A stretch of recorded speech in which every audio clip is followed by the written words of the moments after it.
పార్వతీపురం మన్యం జిల్లా దేశ రాజధానిలో ప్రతిభను యువత చాటాలన్నారు ఎమ్మెల్యే విజయ్ చంద్ర. మన్యం జిల్లాలో జరిగిన జిల్లా స్థాయి యువజన ఉత్సవం సదస్సులో ఎమ్మెల్యే విజయ్ చంద్ర పాల్గొన్నారు. యువత ప్రతిభను భారతదేశ రాజధానిలో నిలబెట్టేలా యువత కృషి చేయాలన్నారు. నాడు జరిగిన యువజన సర్వీసుల శాఖ సెట్విజ్ ఆధ్వర్యంలో నిర్వహించిన జిల్లా స్థాయి యువజన ఉత్సవాన్ని శాసనసభ్యులు ప్రారంభించారు. ఈ కార్యక్రమంలో ప్రభుత్వ జూనియర్ కళాశాల ప్రిన్సిపల్ టీవీ శైలజ, జిల్లా ఇంటర్మీడియట్ అధికారి వై నాగేశ్వరరావు తదితరులు పాల్గొన్నారు. మీ జీవితాన్ని ఖచ్చితంగా ముందుకు తీసుకెళ్లేదనే విషయాన్ని గుర్తుపెట్టుకోండి. ఇంటర్మీడియట్ లో చాలా షార్ప్ గా ఉండాలి. ప్రతి నిర్ణయాన్ని మీ ఉపాధ్యాయులతో తల్లిదండ్రులతో నిర్ణయాలు తీసుకొని మాట్లాడండి. లేదు అంటే ఇదే ఏజ్ లో మీకు ఒక మెంటర్ ఉండాలి. టెండూల్కర్ గురించి అయినా ఆయనకు ఒక కోచ్ ఉంటారు కదా, మొన్న క్రికెట్ తెచ్చుకున్నాం కదా ఉమెన్ కి, వాళ్ళకి ఒక కోచ్ ఉన్నారు కదా. అంటే ఈవెన్ మన తెలుగు సామెతలో బంగారు పల్లానికైనా గోడ కావాలి, అవునా, నిల్చోబెట్టడానికి.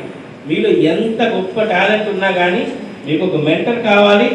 మెంటర్ని రైట్గా చూస్ చేసుకోండి. వాళ్ళు చెప్పిన సూచనలు కరెక్ట్గా ఫాలో అవ్వండి.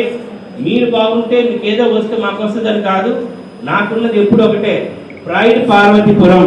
ఇంత గొప్ప చరిత్ర పార్వతీపురాన్ని ప్రపంచానికి పరిచయం చేయాలి. మన ఊరి టాలెంట్ మీ గెలుపు కూడా మా గెలుపుగా ఫీల్ అవుతారనే విషయాన్ని గుర్తుపెట్టుతూ మరొకసారి రేపు జరగబోతున్న మన స్టేట్ దాంట్లో పార్వతీపురం సత్తా చూపించండి. ఢిల్లీకి వెళ్ళే వాళ్ళు ఖచ్చితంగా నేను కూడా వస్తాను, మిమ్మల్ని తీసుకెళ్తారనే విషయాన్ని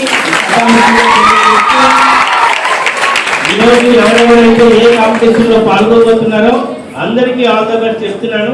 ఒకటే గుర్తుపెట్టుకోవాలి, యువత అంబాసిడర్స్ గా పనిచేయాల్సిన అవసరం ఉంది. మీ యొక్క కల్చర్ని, మీ యొక్క హెరిటేజ్ని మీరే ముందుకు తీసుకెళ్ళాలి. భారతదేశంలో గొప్ప గొప్ప కల్చర్స్ ఉన్నాయి. మన జాతాపులు, మన సవర్లు, ఏలూరు జిల్లా చింత